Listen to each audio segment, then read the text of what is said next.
किछि नुआ शिखिबा किछि नुआ जानिबा किंतु बुझिबा पढ़िबा एवं प्रयोग करिबा सेटा हेउची ओडिया पाठशालार प्रचेष्टा। आपण मानंकु समस्तंकु स्वागत ओडिया पाठशाला को चलंतु। आजिर विषय वस्तुटी हेउची अधिवर्ष बा इंग्लिश रे कुआ जे लीप ईयर। तो अधिवर्ष को वर्ष केबे आसे आउ काहेकि आसे ए सबु प्रश्नर उत्तर मात्र जानिबा 10टी वाक्य रे आरंभ करिबा। जेउ वर्ष कैलेंडर रे गोटिए दिन जोड़ा जाए सही वर्ष को अधिवर्ष कुआ जाए। एक अधिवर्ष 365 दिन परिवर्ते 366 दिन अटे। अतिरिक्त दिन हेउची फेब्रुआरी 29 जहाको फेब्रुआरी मासरे जोड़ा जाइछि। फेब्रुआरी 29 दिन को लीप डे कुआ जाए।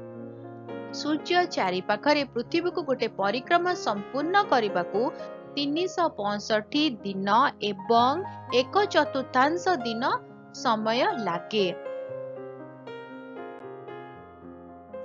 किंतु गोटे कैलेंडर वर्ष भावरे 365 दिन गणना करा जाए।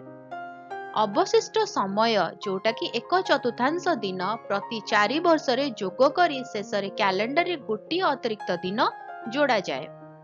अधिवर्ष गुड़िक 4 द्वारा समान भावरे विभाजित। पूर्वतन अधिवर्ष 2020 मसीहा थिला एवं परवर्ती अधिवर्ष 2024 मसीहा हेबो। अधिवर्ष नथिले कैलेंडर रे ऋतु माने समय पूर्वरु आरंभ होई जिबार संभावना थाए। ताहले आमे जानिले अधिवर्ष विषय रे। वीडियोटी केमिति लागिला मते कमेंट करिकि जणेबो। अन्य मानक सहित शेयर करिबो। वीडियो जदि भलो लागिला लाइक करिबो आ चैनल को सब्सक्राइब करिया पे जमा भूलिबोनी। देखा आगामी वीडियो रे। भलो रे रुह, सुस्थ रे रुह, मते अनुमति दियो। Bye bye.